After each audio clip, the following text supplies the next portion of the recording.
असली सच क्या है, ये जानने के लिए वीडियो को आखिर तक जरूर देखिए। 4 प्रकार के आर्त भक्त। पढ़े लिखे लोग सब समझते होंगे आर्त भक्त का मतलब क्या होता है। आर्त भक्त का मतलब होता है दुखी भक्त। जब दुख पड़ता है ना तब भगवान का भजन करता है। देखते ना किसान सब तो जब कोई तकलीफ होती है, देवी देवता गुस्सा आ गए हैं, चलो कीर्तन भजन और जाम शुरू करते हैं, करता है नहीं। देवी देवता को मनाने लग जाता है। संकट आता है, विपत्ति आती, समस्या आती है, तो उसको भक्ति भजन सुनने लगता है। कहते ये भगवान की आर्त भक्त है। भक्त ये भी है। चलो जिस ख्याल से भक्ति करता है, ईश्वर परमात्मा उसके ख्याल को पूरा करते हैं, उनके संकट को टाल देते, उनकी समस्या का समाधान करते हैं। सज्जन आर्त भक्त के लिए महापुरुषों ने कहा, देखो न द्रौपदी ये भी भगवान कृष्ण के भक्ति थी। जब जब इनको दुख आता था तब तब भगवान कृष्ण को पुकारती थी, भगवान आकर के उनके दुख को दूर करते थे। सब लोग जानते हैं ना। प्रसंग सुनाने में तो बहुत समय लगेगा ना। आकर के दुख को निवारण कर देते थे। सज्जना गजराज को भी आर्त भक्त माना गया है। ये भी जब ग्राह के चक्र में फंस गया, 5000 वर्षों तक ग्राह से युद्ध करता रहा गजराज, देखा कि अब उसके चंगुल से नहीं निकल सकेंगे, तब गजराज भगवान का स्मरण करता। अंतिम में बोले तो परिवार वाले का भरोसा कि वो हमको सहयोग करेगा, कोई सहयोग नहीं किया, सब छोड़ छाड़ के चला गया था।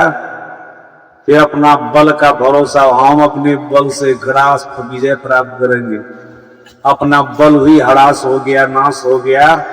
देखा कि अब गरा हमको खींची लेगा पानी में, तब सूर से फूल तोड़ करके भगवान का स्मरण करता है। गरा ये गजराज भगवान का स्मरण करता है।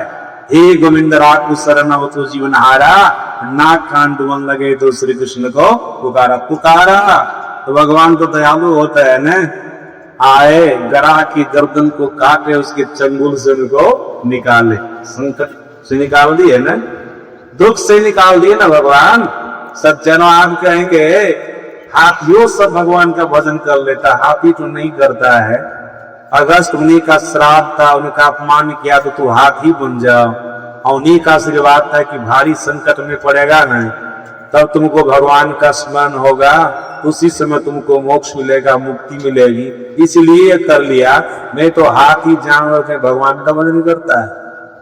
भगवान का भजन अभी जागो सुनी जी महाराज की बात सुना रहे हैं, पक्षीराज की बात सुना रही है। सब भी पक्षी के शरीर में, साप के कारण पक्षी के शरीर में है। आशीर्वाद के कारण महापुरुष का आशीर्वाद लोगों को प्राप्त हुआ कि पक्षी के शरीर में रह करके भी भगवत संवाद कर रहे हैं।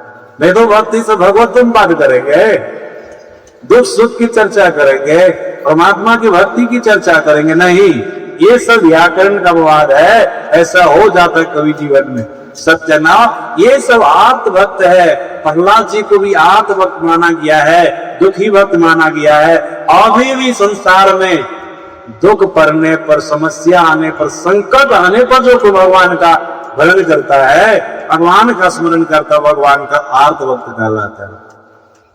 सज्जन वीर संपत्ति के लिए निर्धन आदमी दिन रात भगवान को भजता है।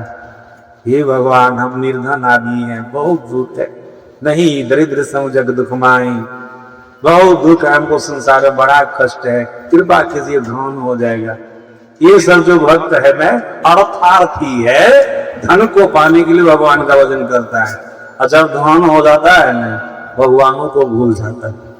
भूलता है ना बहुत आदमी, दान पाया तो बौखला जाता है। आपको याद रखिएगा, गुरु की कृपा से, ईश्वर परमात्मा की कृपा से अगर धन पाए है ना, तो गुरु की कृपा पर बरकरार बनी रहे, ईश्वर परमात्मा की कृपा पर बरकरार बनी रहे। जिस मार्ग को मैं आपने अपनाया, जिस मार्ग को अपनाने पर गुरु की कृपा आपको प्राप्त हुई, ईश्वर की कृपा आपको प्राप्त हुई, उस मार्ग का परित्याग नहीं कीजिए।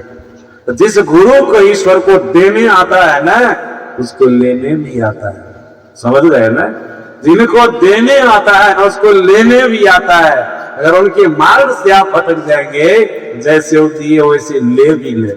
मस कही करई बिरंसी प्रभु अजय मसकते हीन अस विचार कदी संशया रामई भजई प्रवीण।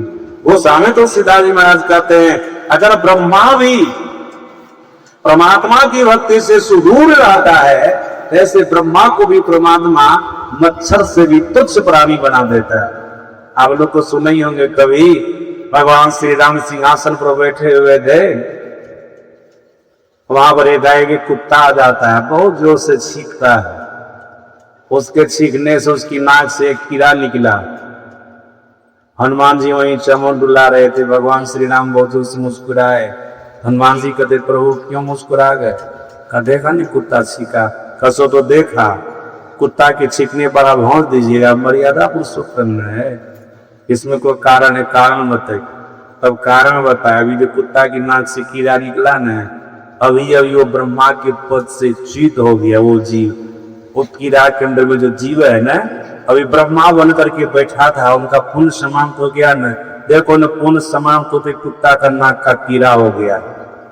हनुमान जी को भी आज से लगे प्रभु का पुण्य क्षीण हो जाता है न, तो भी कुत्ता के नाक का कीड़ा हो जाता। तुलसीदास जी मस कही करई बिरंसी प्रभु अजहि मसकते हीन अस विचारी कदी संशया रामई भजई प्रवीण। सज्जनों ब्रह्मा के जैसा धन तो संसार में होना मुश्किल है, समझ गए ना। अगर 3 शायद ब्रह्मा विष्णु महेश के तरह धन आपको हो जाए ना, तो इतना सामर्थ वाला ईश्वरीय संपदा को प्राप्त हो जाए, लेकिन आप परमात्मा की भक्ति से सुदूर रहे, उस संपदा को ईश्वर छीन लेंगे, उस धन को, उस संपत्ति को ईश्वर छीन लेंगे। इसलिए ईश्वर के मार्ग को, गुरु के मार्ग को कभी छोड़िएगा नहीं। उनकी कृपा, ईश्वर गुरु की कृपा आपको प्राप्त होती रहेगी, आप और आगे बढ़ते रहेंगे। जितना सुख साधन आप देखते हैं ना, उसे कई गुना ज्यादा आपको अपने जीवन में आ जाएगा। लेकिन खाली धन पाकर के पौड़ाइए नहीं, संपत्ति को पाकर के अहंकारी मत बन जाइए। देखिए आपके जीवन में क्या परिवर्तन होता है। यहां तक आए तो और आप आगे बढ़ते रहते, और आप आगे बढ़ते रह जाएंगे। सज्जनी सब ज्ञान तो यही पर मिलेगा, तब आप सावधानी बरतिएगा। अगर कभी आपके अंदर में अहंकार आने भी लगे, बाबा बोले थे थोड़ा सा हमको हिसाबे से रहना, नहीं तो गड़बड़ी हो गया।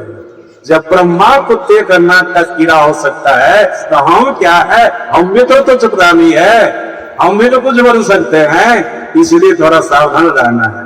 सत्संग जीव को सावधान कर रहा है। फारती भक्त जो धन की इच्छा से परमात्मा को बजता, जैसे ध्रुव जी धन के ख्याल से परमात्मा को बजाता, धन भी था। पिताजी की गद्दी मिली, 36,000 वर्षों तक पिताजी के राजकाज को संभाल किया है, उनका संचालन किया है। सज्जना यहाँ सुदामा जी है, ये भी अर्थार्थी भक्त के ही अंतर्गत आता है। कृष्ण के पास गए थे धन्य के ख्याल से, वही इसका अपना मन नहीं था, कि पत्नी भेजी थी, बड़ा कठिन से गए थे, लेकिन धन्य के ख्याल से नहीं गए थे। भगवान धन दिए कि नहीं, द्वारकापुरी की तरह सुदामापुरी का निर्माण कर दिया, बना दिए ना। इनको कंगाल रहने दिए, इनको दरिद्र रहने दिए, अपने समान कृष्ण को बना। क्या कहते हैं कृष्ण? सुदामा हमारा मित्र है, वो कंगाल रहेगा, हम धनवान बन करके रहेंगे, राजा बन करके नहीं, बराबर में रहेंगे। क्या है सच्चा मित्र? भगवान है ये। सज्जना अपने मित्र को धनवान बना दिया, धनाढ्य बना दिया। ऐसे बहुत सारे अर्थार्थी भक्त का वर्णन है धर्म ग्रंथ में। सज्जना अर्थ के लिए, धन संपत्ति के लिए परमात्मा का स्मरण करता, परमात्मा का भजन, ये परमात्मा का अर्थार्थी भक्त कहलाता है। फिर परमात्मा का तीसरा भक्त है जिज्ञासु भक्त। सज्जनों, जिज्ञासु भक्त किसको कहते हैं? याद रखिएगा, जो परमात्मा के बारे में जानना चाहता है, जीव के बारे में जानना चाहता है, माया के बारे में जानना चाहता है, ये परमात्मा की जिज्ञासु भक्त कहलाते हैं। सज्जन लक्ष्मण जी परमात्मा की जिज्ञासु भक्त हैं। भगवान श्री राम से पूछे थे, प्रभु पंचवाटिका में जब जंगल में थे, पंचवाटिका में कुटी बना करके ठहरे हुए थे, वहां पर कई प्रश्न किए थे। एक प्रश्न ये भी था, माया क्या है, जीव क्या है, ईश्वर क्या है? भगवान श्री राम को समझाया, माया ईश्वर आप कहाँ जान के ये सो जीव। बंद मोक्ष प्रद सर्व पर माया प्रेरक शिव। ईश्वर के बारे में पूछा, कई प्रश्न किया था ना, वहां पर समझाए थे लक्ष्मण जी को। जो जीव अपना ज्ञान नहीं रखता, माया का ज्ञान नहीं रखता, ईश्वर का ज्ञान है, वो जीव है। जिनको अपना ज्ञान नहीं है, माया का ज्ञान नहीं है, ईश्वर का ज्ञान नहीं, वो क्या है? जीव है। अजीव को बंधन देने वाला, मुक्ति देने वाला ईश्वर है। तो जीव का ज्ञान, माया का ज्ञान, ईश्वर का ज्ञान जो पाना चाहता है और ईश्वर परमात्मा से प्रार्थना करता है, उनकी भक्ति करता है, हे ईश्वर, हे परमात्मा, आप हमारे पास में ऐसे दिव्य पुरुष को ला दीजिए, ऐसे समझदार पुरुष को ला दीजिए, ऐसे धार्मिक व्यक्ति को ला दीजिए जो आपके बारे में, हे ईश्वर, आपके बारे में, आपकी अर्धांगिनी माया के बारे में, आपके अंश जीव के बारे में हमको बढ़िया से बता दे। प्रार्थना करते हैं, सज्जनों को बता भी देते हैं, ऐसे महापुरुष से मिला देते हैं। हम लोग भी किसी न किसी जन्म में ईश्वर परमात्मा से प्रार्थना किए होंगे कि सदगुरु महाराज जैसे संत से मिला दिए है ना, सच्चे सदगुरु से मिला दिए, सज्जनों सच्चे संत से मिला दिए। हम लोगों की बहुत सारी जिज्ञासा का समाधान गुरु महाराज जी ने किया। याद रखिएगा, इनके प्रवचन को भी आप पढ़िएगा ना, बढ़िया से पढ़िएगा। सदगुरु महाराज के प्रवचन ये ज्ञान का खजाना है, पढ़ते रहिएगा ना। आपके मन में कोई संशय है, कोई समस्या है, उस समस्या का निवारण हो जाएगा, उस समस्या का निवारण हो जाएगा। इनके प्रवचन में ताकत है, ये सामर्थ्य है। महात्मा गांधी कहते थे, जब हम चिंतित हो जाते हैं, जब हम किसी समस्या से घिर जाते हैं ना, अपनी आत्मकथा में लिखे हैं, और जब मैं गीता जी का अध्ययन करता हूं तो समस्या का निदान हमको मिल जाता है। क्या है ग्रंथ? उसी प्रकार से आप गुरु भक्त हैं, गुरु महाराज जी के प्रवचन को पढ़िएगा, भले और किसी के प्रवचन से आपकी समस्या का समाधान हो न हो, उसका निदान हो न हो, ये सदगुरु महाराज जी के प्रवचन को आप पढ़िएगा तो आपकी समस्या का समाधान हो जाएगा। धीरे धीरे आपके अंदर में जो संशय है, कोई समस्या है, उसका निदान हो जाएगा। सज्जन, ऐसा गुरु महाराज जी का प्रवचन है। हम लोगों को ऐसे सदगुरु महाराज जी मिले हैं, हम लोग भी परमात्मा से प्रार्थना करते हुए ऐसे महापुरुष से मिला दीजिए, खास करके संत मत के सत्संग से जोड़ दीजिए। हम लोग गुरु महाराज से जुड़े हैं, संत मत के सत्संग से जुड़े से थोड़े जुड़े हैं। हम लोग भी जन्म जन्म से प्रार्थना करते आए, जिज्ञासु है।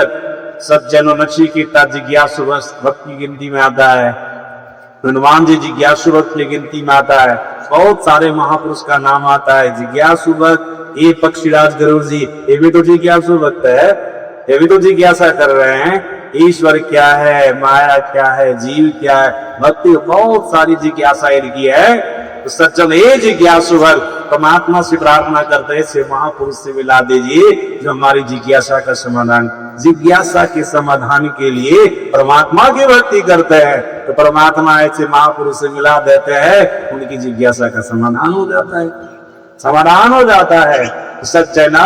ये तीन प्रकार के भक्त इधर हो गए, अर्थार्थी, जिज्ञासु। आप लोग याद रखिएगा, तीन प्रकार के भक्तों को, आर्त भक्त, अर्थार्थी भक्त और जिज्ञासु भक्त को परमात्मा की अपरा विद्या की प्राप्ति होती है। सब लोग बढ़िया से सुनिएगा, किस विद्या की प्राप्ति होती है? अपरा विद्या की प्राप्ति, अपरा ज्ञान, अपरा विद्या, विद्या मतलब ज्ञान, अपरा विद्या की प्राप्ति होती है, ज्ञान की प्राप्ति होती है। आप लोग बढ़िया से सुनिएगा, इस भक्त का जन्म और मरण होता है, लेकिन जब तक संसार में रहता है इनके पास में पर्याप्त मात्रा में सुख के साधन होते हैं। जब शरीर का परित्याग करके जाता तो ब्रह्म लोक, स्वर्ग लोक, वैकुंठ लोक जाता है। जब वहां से धरती पर आता है उनको मनुष्य का शरीर मिलता है। समझ गए?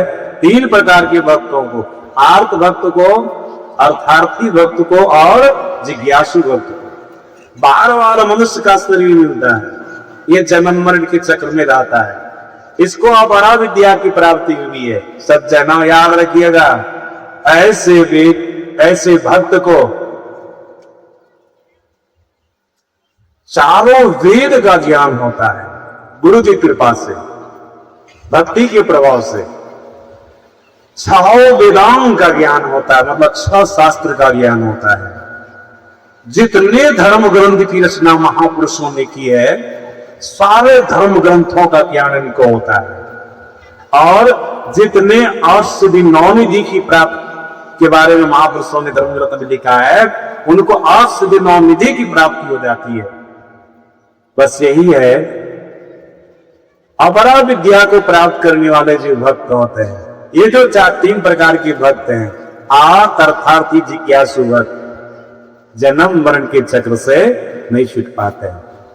हाँ, ये सुविधा इनको जरूर मिलती है, सांसद एमएलए की तरह। एक बार जीत जाता देखते उनके रूम सुरक्षित रहता है, जाता खूब मौज मस्ती मारता है, कम पैसा में सुनते 2 टका में उसको भोजन मिल जाता है, सारी व्यवस्था मिल जाती है, कम खर्च में कई प्रकार का भोजन खाता है। हमको इसको सुननी में सांसद सब जो होते हैं ना, एमएलए सब, एक बार जीत गए ना हारियो गए तो पेंशन तो मिलवे करता है, और गाड़ियों में टिकट जल्दी मिल जाता है उसको। और जहां उसका जाना होता, दिल्ली जाए या पटना जाए जहां के वो, तो वहां पर इनका रूम सुरक्षित रहता है, बढ़िया रूम रहता है। अब भोजनो पानी बिल्कुल सस्ते, उनका देख के रुपया लेता है उससे। अभी तक तो पूरी जानकारी इन लोग से सुने हम, 1 ही रुपया में बढ़िया भोजन उनको मिल जाता है, बढ़िया भोजन मिल जाता है। सुन करके तो आश्चर्य लगे, आप लोग पता लगे कि बात सही है, थोड़ा बेसी क्यों देता होगा, घटते बढ़ते रहता है ना, अब बेसी भी लेता, हमको सुनने में आया ऐसा।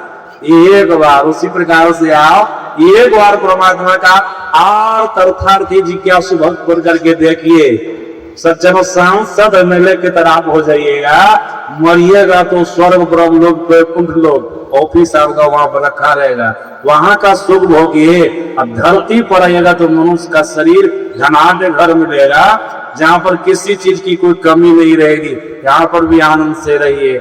अब फिर मरिए तो वही जाइए, वहां सैयद यही जाइए। आप जन्म मरण के चक्र से छूटने के लिए आपको परा विद्या चाहिए। सज्जनों, परा विद्या प्राप्त करने के लिए आपको परमात्मा का चौथा भक्त बनना पड़ेगा। चौथा भक्त कौन है? ज्ञानी भक्त है। ज्ञानी भक्त क्या है, कौन है? यही संत है, सदगुरु है, ज्ञानी भक्त होता है। भगवान कहते सबसे प्यारा, 4 प्रकार के भक्तों में सबसे प्यारा भक्त मेरा ज्ञानी भक्त होता है, क्योंकि मुझको प्राप्त किए हुए होता है, हमको मिले हुए होते हैं, हमको प्राप्त कर लेते हैं अपने जीवन काल में, तब वो ज्ञानी भक्त कहलाता है। सज्जना, भगवान कहते सबसे मेरा प्यारा भक्त ज्ञानी भक्त होता है। सज्जन को परा विद्या की प्राप्ति हो जाती है। और शास्त्र कहता, महापुरुष कहते हैं, जिस जीव को, जिस महापुरुष को परा विद्या की प्राप्ति हो जाती है, मतलब परा ज्ञान, सबसे विशेष ज्ञान, सर्वोत्कृष्ट ज्ञान, और शास्त्रीय भाषा में कहना चाहे, महापुरुष की भाषा में कहना चाहे तो मोक्ष पाने वाला ज्ञान, मोक्ष पाने वाली विद्या, सा विद्या विमुक्त है। जिस विद्या से मुक्ति मिल जाती है वो बड़ा विद्या है, उसी को महापुरुषों ने परा ज्ञान भी कहा है। ज्ञाना मोक्ष मुआप्नोति, इस ज्ञान से जीव को मोक्ष मिलता है, मुक्ति मिलती है, मतलब जीव सभी प्रकार के दुखों से छूट जाता है, जीव सभी प्रकार के क्लेशों से छूट जाता है। तो सज्जना, आप लोग बढ़िया से याद रखिएगा, नवदा भक्ति का पाठ आप लोग बराबर सुनते ही रहते हैं। हम आपको अपने जीवन में नवदा भक्ति को अपनाना है। ज्ञानी भक्त होना, चौथा भक्त होना तो तुरंत मुश्किल है, लेकिन शुरू कीजिए भक्ति, आर्ध भक्त बन जाइए, अर्थार्थी भक्त बन जाइए, धीरे धीरे आगे बढ़िए, जिज्ञासु भक्त बन जाइए। और सज्जनों, जिज्ञासु भक्त बन गए, सच्चे सदगुरु जीवन में आ जाएंगे ईश्वर परमात्मा की कृपा से। उनसे दीक्षा लेकर के मानस जप कीजिए, मानस ध्यान कीजिए, दृष्टि साधन कीजिए, नानानुसंधान की क्रिया कीजिए, ये परमात्मा की भक्ति है। गुरु महाराज जी ने कहा है ना, गुरु महाराज जी ने कहा मायावत जीव आवागमन के चक्र में पड़ा रहता है, इस प्रकार रहना जीव के सब दुखों का कारण है। इससे छुटकारा पाने के लिए सर्वेश्वर की भक्ति करनी चाहिए, अर्थात परमात्मा की भक्ति करनी चाहिए। कैसे करनी चाहिए? परमात्मा की भक्ति की साधन से करेंगे, मानस जप, मानस ध्यान, दृष्टि साधन और नाम साधन, इनके द्वारा इस पर परमात्मा की भक्ति करनी चाहिए। सज्जन 4 साधनों को गुरु से सीखिए भजन के लिए। वैसे प्रथम भक्ति तो स्वाभाविक रूप से सबको मिल जाती है बिना दीक्षा लिए भी, है ना। संतों के संग में सब तरह के लोग आ जाते हैं ना, कथा प्रसंग को सब तरह के लोग सुन ले, दीक्षा नहीं हो लेते सुनते हैं ना। साधु महात्मा की सेवा और दीक्षा नहीं मिली तब भी कर लेते हैं ना लोग। सज्जना स्तुति प्रार्थना भी दीक्षा नहीं हो लिए तो बैठ जाता है ना। 4 प्रकार की भक्ति तक तो अपने मन से भी आप कर सकते हैं, लेकिन मानस जप, मानस ध्यान, दृष्टि साधन, नाम साधन जब तक आप दीक्षा नहीं लेंगे कर सकेंगे? नहीं कर सकेंगे। इसलिए दीक्षा लीजिए, 4 साधनों का अभ्यास कीजिए, यही परमात्मा की भक्ति है। लेकिन इसको करने के लिए आपको सदाचारी होना पड़ेगा, अपने आप को 5 पापों से बचा करके रखना पड़ेगा, सुचाचारी होना पड़ेगा, मतलब पवित्रता से रहना पड़ेगा, शिष्टाचारी होना पड़ेगा। वो दंड बन करके रहिएगा तो परमात्मा की भक्ति नहीं कर सकिएगा, विनम्र हो करके रहिए। सज्जना मोटा मोटी यही समझ लीजिए, सदाचार का पालन करेंगे तब आप भक्ति पथ पर अग्रसर हो सकेंगे। सदाचार में गिरावट रहेगी तो कितना ध्यान सत्संग कीजिएगा, आपकी उर्दगति होने वाली नहीं है। भारतीय सत्संग ब्रह्मजी महाराज कहा करते थे, सदाचार की आधारशिला पर भक्ति का भव्य भवन बनता है। सदाचारी बन जाइए। जब तक आप सदाचारी नहीं बनिएगा तब तक आप परमात्मा की भक्ति नहीं कर सकिएगा। जब तक आप परमात्मा की भक्ति नहीं करेंगे तब तक आपको शाश्वत और सनातन सुख की प्राप्ति नहीं होगी।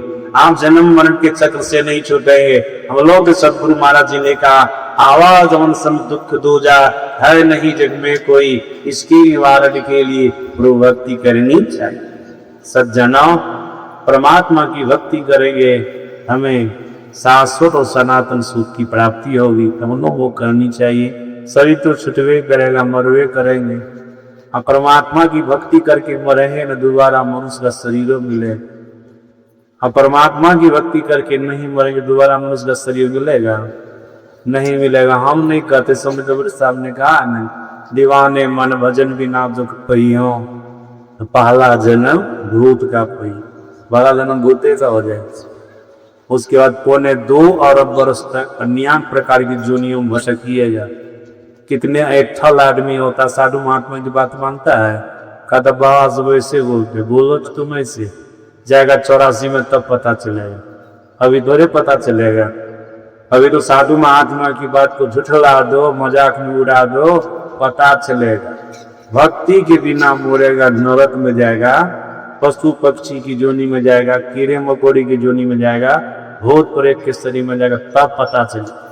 और वहां पता चल भी जाएगा तो दुख से निकलने का उपाय कर सकता है। अब पछताते क्या होता है जो चिड़िया छू गई थी, पछताने वहां पछताने से कुछ नहीं होगा।